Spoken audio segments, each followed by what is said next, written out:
Yo, yo, yo. Welcome to the podcast. This is Big Reptile Talk, the place where we bring content creators to this platform. We conversate with them, just talk to them, see what they got going on. I don't care what you do. If you are an animal lover, I want to talk to you. We've had so many amazing creators here. We've had Brian Barchak, Chandler's Wildlife, Jay Brewer, just countless content creators that bring something to this hobby. We've had Caveman Rob from Kings of Pain. We've had the Gator Boys on. Just so many amazing people, and that's what it's about. Just connecting through the web, learning about people, and having fun. As always, we do shout out the podcast sponsors, but we're going to do that at the end of this podcast because our guest doesn't have the full hour. We're going to keep him from 20, 25 minutes. Maybe we'll try and squeeze 3 extra minutes, maybe 28 minutes.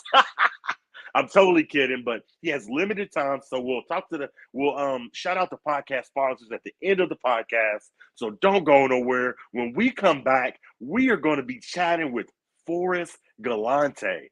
Now, if you watch the Discovery Channel, if you watch Animal Planet, you know who this guy is. He's been on countless TV shows, wildlife tracker, wildlife food forager. His story is incredible. He's done so many things. He's been so many places. I'm definitely excited about this one. Don't go nowhere. When we come back, we'll be chatting with him.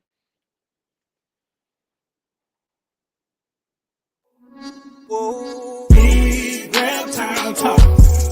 Yeah, we working. Talking about service. Big reptile talk.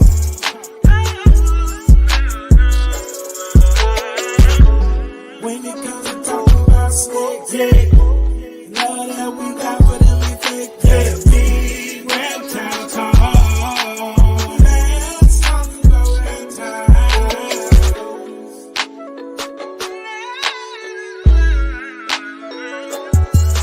Yeah, big reptile talk. Let's talk about reptiles.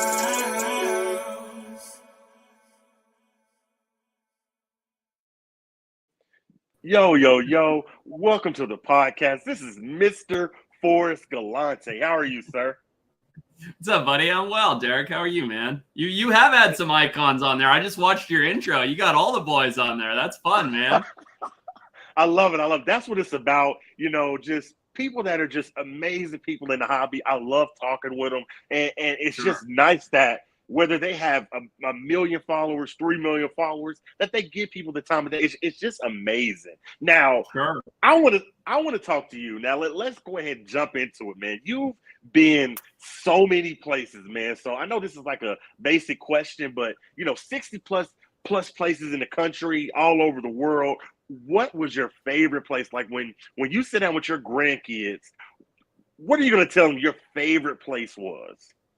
Oh, man. Well, Derek, that's a good question. I think the true response to that is it depends what you're looking for, right? And because there's just so many amazing places around the planet. Anytime I get asked that question, one place always pops to the top of my brain, which is Palau in Micronesia. So Palau just has the most unbelievable diving and fishing and pretty good reptiles, lots of saltwater crocs, lots of endemic species in Micronesia on various islands. And Palau always comes to mind. But I would say if you're truly like a herp fanatic, like I think most of the people that listen to your show probably are, the place that you should try and go as soon as possible because it's disappearing at an alarming rate is Madagascar.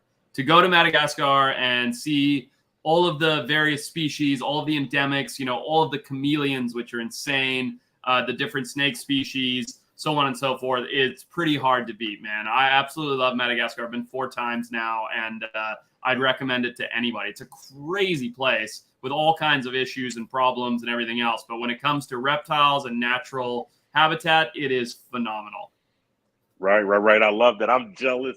Maybe one day I'll get to go. Now, of course, this is a reptile podcast, so I gotta ask, what do you think? In your time of catching animals, just being everywhere in the world, what has been your best reptile catch? Like your favorite animal that you caught that was a reptile?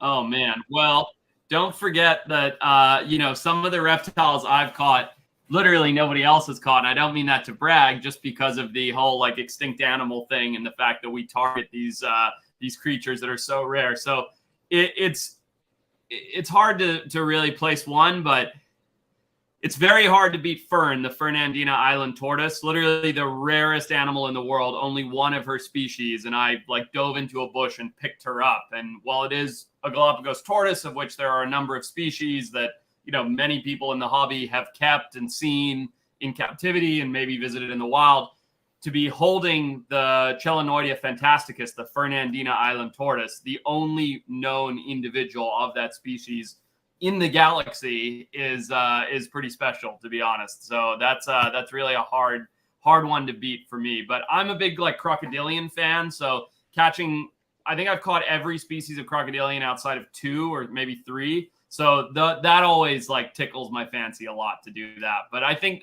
Fern's the most. That is incredible. That is incredible, man. Now, since we're talking podcasts, man, you got to tell me, how was it doing a podcast with freaking Joe Rogan? It's good, man. He's a good dude. You know, I've known Joe for quite a lot of years now, and we've been out and gone to wolf sanctuaries. I've done his show 3 times. We communicate, you know, quite regularly. He's a really good dude. He's super fun. I was very naive the first time I did his show. I didn't know anything about it. I'd never watched a podcast in my life. So I was just like, oh, I thought it was just like this. I was like, oh, cool. I'll just go to a podcast. And then it came out and I was like, wow, this is like a really big deal. Like people really like Joe Rogan. And I truly, truly didn't know. So yeah, I mean, he's a really great guy. He's super fun to spend time with and chat with. And he has an innate distaste, hatred, if you will, for crocodilians. So every time I see him, I try and break that down a little bit more. I love it, man. Now, you know, you do so much. You've hosted TV shows. You know, you're a wildlife biologist. But I want to talk about being a wild food forager. Now, if I understand that correctly, that means you're literally in the wild finding stuff that you can eat. Like, so tell me, like, what's the craziest thing to eat that you found in the wild? And like, was it good? Did you regret it? What was the most craziest food that you found that was edible that you could eat? The craziest. Hard to say what the craziest is. I mean, we've eaten some weird stuff from, like, I was in a ceremony with like a tribal elder who gave me a whole roasted flying fox, you know, the giant bats. And I love bats. I don't want to see one die, but it would have been incredibly rude and insensitive to turn it down. And this thing, the way they cook it is they bop it out of the tree with a stick. It falls to the ground, and then they just throw it on the fire for literally like seconds. So it's still got all the hair. It's like charred. It's got the guts in it, everything. And then the chief like takes a bite, and it's like hair and skin and fur and meat, and then hands it to me, and I'm like, oh god, no, oh, delicious, and like hand it on to the next guy. And it was really, really gross. But I didn't forage that myself. That's just the thing that comes to mind as the weirdest. You know, I spend a lot of time foraging mushrooms, and there's a lot of for many, many years, I don't recommend too many people try this. For many, many years, I was very targeted to like the big 5 of mushrooms, like chanterelles, porcini, you know, so on and so forth, like the common ones that people know, things that you can find in your grocery store, oyster, maitake, things like that.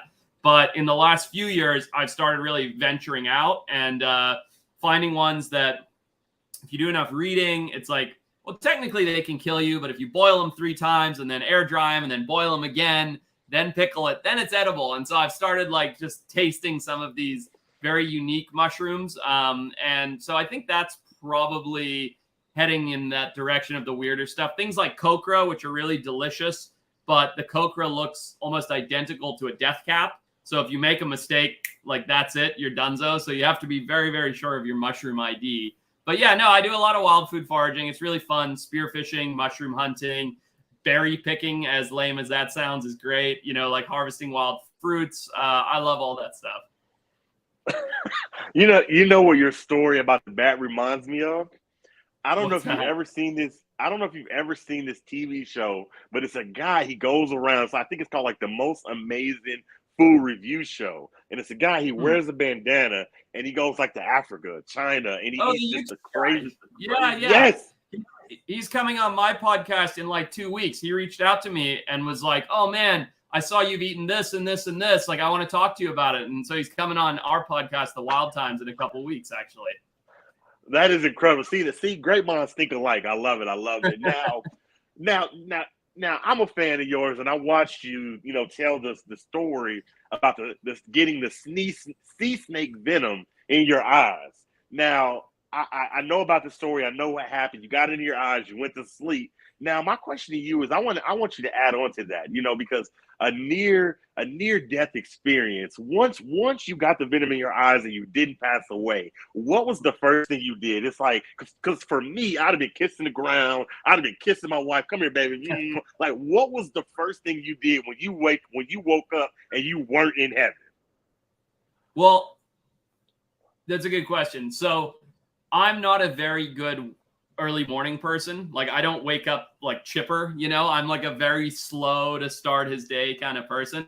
So I went to bed that night after thinking that I might never wake up with the sea snake venom in my eyes.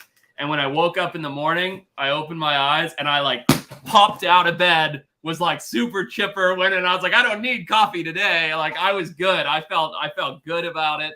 And, I didn't do anything. We were on a shoot. We were in the middle of super remote Western Australia, filming a Shark Week show. So there wasn't really anything to do. There was nobody to talk to. I tried not to, you might've heard this in the story I told, I tried not to stress the crew out. So I didn't tell everybody what had happened. I just wrote a little note and left it by the bed in case I never woke up. So I woke up all chipper, crumpled that note up and threw it in the trash can. So, I was good, man. I was just happy to be kicking.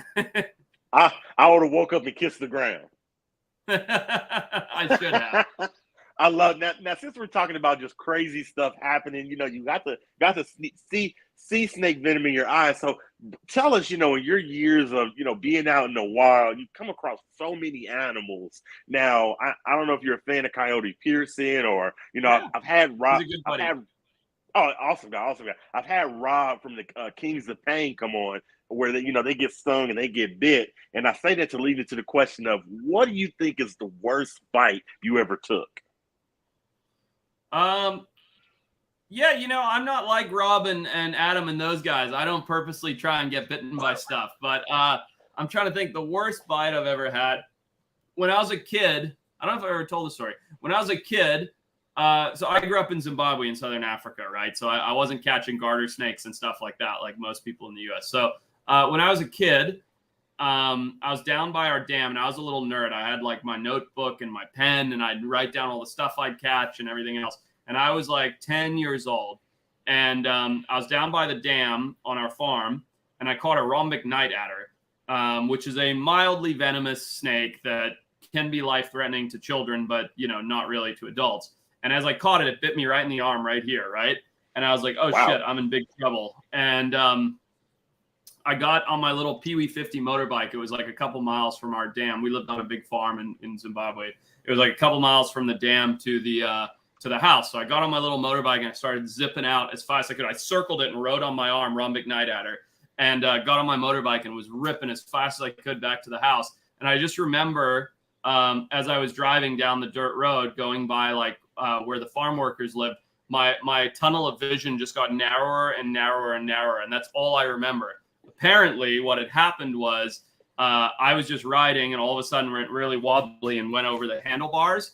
And it was seen by the farm workers because I was right by where they all lived, literally just by happenstance. So they scooped me up and ran me up to the house. And my mom took me to the hospital and got me on a drip. And I don't know if I got antivenom or not, to be honest, but I woke up basically 24 hours later. I was in like a little mild coma. And that was probably the worst bite I've ever got because it didn't hurt. I didn't really think anything of it, but I just remember that sort of tunneling vision. And then sure enough, woke up a couple days later with a bad headache. Man, your life is incredible. Like, I feel like you should have your own video game. Well, maybe. Kind of working on something like that, so you never know. I love it. Now, I want to give you a hot seat question just to have a little fun. You have a beautiful wife. So my question to you is, and this might get you in trouble, but have you She's ever, like, walking in right now. yeah, yes, great. Have you ever fibbed to your wife? Have you ever said, you know what, honey? Because she was like, I don't want you to go to that place. It's too dangerous. And you're like, okay, honey, I'm going here. And then the next day she found out you were in Honduras somewhere. No, and I'll tell you why I haven't done that. Because instead, what I do is I don't lie to her up front. I lie to her in hindsight. So I don't tell her the dangerous, stupid thing I'm going to do. I tell her after I've done it, and then she can yell at me all she likes, but I've already done it. So I've definitely done lots of fibbing. Like, yeah, no, she'll be like, oh, what are you doing today? I'll be like, oh, not much, just shooting with the guys, which she doesn't know means catching sea snakes and taking venom from them, right? So it's not a lie because I was just shooting, but I didn't exactly explain what we were shooting. So yeah, and then I tell her in hindsight. My motto is, and this is what I tell my wife, it's better to ask for forgiveness than permission. That's it, my man. 100%, no question. I'm totally kidding. I love it. Now, you are, and I want you to give me your opinion on this. You are an amazing explorer. You've explored so many places. So give me your take on this. I don't know if you're familiar with the submarine story. Those guys going on that submarine and looking, for the Titanic. My question to you is, and I'll give you my opinion too. What's your take on that? And my take is, I think that they're millionaires. You can't tell them how to spend their money, and they died doing something they love. So give me your take from like an explorer's take. How do you feel about that situation and those guys on that submarine? Yeah, it's interesting because I got asked to do a bunch of like news and press on it. And I did a couple, and then I turned it all down because I thought it was sort of gross the way that it was represented in the media. Because my take is this, right? I know OceanGate. I know about the submarines. I've been invited on those boats. I know quite a lot about that world. And my interest in going down deep is to look for deep sea sharks, right? To go down deep and see deep sea creatures, not go sightseeing at the Titanic. But I think it's tragic. I don't care if they're millionaires or billionaires or everyday citizens. These are people who went to do something very cool and eventful and special. And they chose to spend their money, albeit a lot of money, on something very interesting and unique. And the fact that they died doing something like that is tragic. What I think is even more tragic is that those ugly news headlines about that will stifle deep sea exploration, which is a sad thing because honestly, the deep sea is not very well understood. We've only very recently in human history, I mean, literally as recently as like 3 years ago, been able to develop tools and technology like deep water Brev cameras that can go down there and do deep sea monitoring under the immense pressure. We've only recently been building submarines that can go down deep. And, I think this will really throttle the advancement of that technology because people are now scared. There's going to be a big insurance blah over everything. It's really going to throttle that innovative technology. And if you think back in human history, think back to like the Wright brothers, right? If they had crashed their first plane, of which I think they crashed well over a dozen, and everybody was up in arms and was like, oh, we can't do this anymore, it's terrible, we might not have airplanes today, right? And so right. I feel like that's sort of what's going to happen with this deep sea exploration. It's tragic that they died. Just as many people die in bush planes every single day and we don't read about it in the headlines. It was blown up because it was millionaires and it was in a submarine. And I think it's unfortunate. I really hope that I'm wrong. I hope it doesn't stifle deep sea exploration. I agree with you. I definitely agree. I don't care if they're millionaires or not, they're people, and I don't wish death on nobody. Exactly.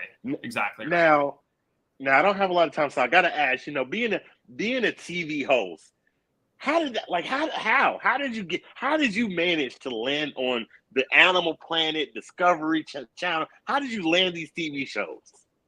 Sure. Yeah, it's a good question, Derek. I was a biologist, like a regular working biologist. I'd work in the field. I worked in high-risk wildlife, so dangerous animals. I worked in really boring stuff like ants and rats and other invasives. And I just did a bit of all of it. And then I did that ridiculous show, Naked and Afraid. I don't know if you've ever seen it. It's a survival show. Yeah. And, look, hundreds and hundreds of people have done Naked and Afraid now, and I don't think anybody else has got a TV show out of it. But what happened is when I was on Naked and Afraid, I got done with that. I first of all, I had a great time on Naked Afraid. I thought it was fun. I thought it was super easy. I don't understand why everybody's always crying and moaning. Maybe I just got lucky. But when I got done with that, the numbers came out of that show that aired, and that got 4 million views, right? 4 million people watched Naked and Afraid. And I was like, holy shit, that's a big number. And then I compared that to some of the work that I'd been doing, like the paper that I published, which had got 400 reads. 400 reads by like-minded academics who already knew the subject matter. And I thought, it's very clear which of these two avenues I can make a bigger difference in conservation, which is the thing that I actually care the most about, is conservation. And so I called my boss that day. I quit my job as a field biologist. We lived for 3.5 years on my wife's part-time teacher salary, mostly eating top ramen, while I worked to develop a TV show and pitched it to every production company in LA and got told no by everyone in LA, and then went to New York and finally got a, yeah, sure, we'll try it. And then another year after that, Animal Planet gave us a pilot, and then it took 6 more months from then. And, it was a very, very slow process. But, today I run a production company. We make all those shows that I'm in. We make a bunch of other shows that I don't advertise just because I'm not on camera for them. And it's all in the wildlife space. And I think that, I think that it was the right choice for me. I feel like we are making a difference and people are learning about conservation through our shows. That's what it's about. So in essence, you chased you just had a dream and you chased it. 100%. Yeah. And the dream was never to be famous or be on TV. If you want me to be honest, I don't think I've ever said this publicly, and it's probably not a good thing for me to say, but I'll say it anyway. I don't actually like being in front of the camera. I don't really like being on TV, but I get so excited and so emotive about the creatures that I'm learning about or discussing that people pick up on that energy. And then it's so rewarding when people message me and go, oh my God, my son's going to college to be a biologist because of you, or I'm volunteering in an animal shelter because of you, or, my 8-year-old just loves you and his favorite toy is a plastic crocodile because of you. Those kind of messages make it worth it to be on camera to me. Shout out to Solo Butterfly. She said, that is awesome, Forrest. Thanks, Solo Butterfly. And we're gonna get back into it, but I want to give you just a fun question. You've had an amazing life, and if I met you in real life, I'd give you the Uno reverse card. I'd say, here you go, reverse. I want to do what you're doing, and I say that to say this. When you grow old, you get a little older, and you have grandkids, and they want to learn about your life. And let's say you're reading them your autobiography. What would the name of that be? The name of your autobiography? I was going to find one. I wrote one 2 years ago. I don't know where the hell. Don't even have any copies in my own office. But I wrote a book called Still Alive a couple years ago, and I wrote it during the height of COVID because we were shut down from traveling. And so that is like part memoirs, part biography, mostly conservation talk. And the name of it is Still Alive, and it's a play on my old TV show, Extinct or Alive. And I think that's pretty apt because I'm still here. We do some pretty dumb shit, and somehow I managed to squeak through. So, yeah, I think that works. I love it, man. Now, one thing that kind of makes me a little nervous about going overseas, and I don't know if you're a fan of Kevin from Nerd, but he just put out a video. He did some crazy stuff, and then he ended up getting tapeworms when he was in South Africa. So my question to you is, being in all these places, did you ever catch something like a parasite or anything, and that you weren't necessarily prepared for? What? Give us a story about a time that you caught a parasite. Which one, man? I mean, this is not like a one or two. I've had amoebic dysentery from eating raw crabs out of the Amazon River. I've had heat stroke, sunstroke. We had something run through the crew where everybody was in the fetal position with stuff coming out both ends in the middle of the trail. I've been helicopter rescued. I mean, like the list goes on and on, man. I've had it all. Tapeworms are nothing. Tapeworm's a good way to lose some weight. That's what a tapeworm is. I mean, yeah, some of the shit that I'm still dealing. I had a blood test just a few months ago for this fitness thing that I'm doing. And the guy goes, you have a chronic infection. Did you have like some kind of parasite? And I'm like, yeah, probably. And that's like, nobody even knows, man. I've had it all. I love it, man. It's so incredible, man. I thank you so much for just talking to us.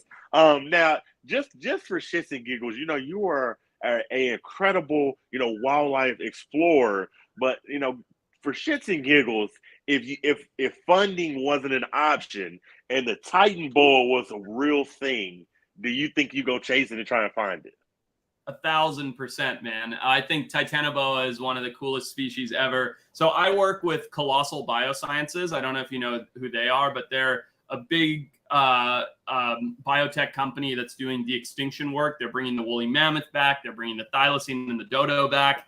And my running joke there is we got to bring back the Titanoboa, which is not even something that's doable because the DNA is way too fragmented and blah, blah, blah. But that's like my running joke there, because if I could see a 50-foot long snake that's, this bigger, it'd be bigger than that around, I'd be absolutely ecstatic. So yeah, I'd be jumping on one in a heartbeat.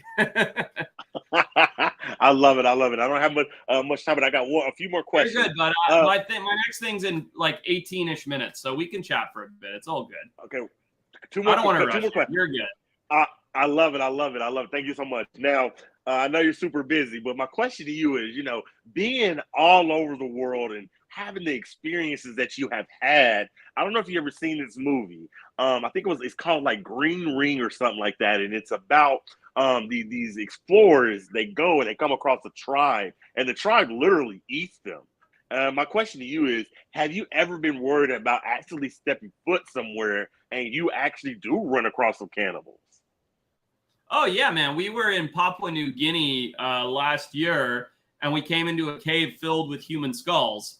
And, I was like picking them up and looking at them. And my cameraman was like, we got to get the fuck out of here. And we left the cave.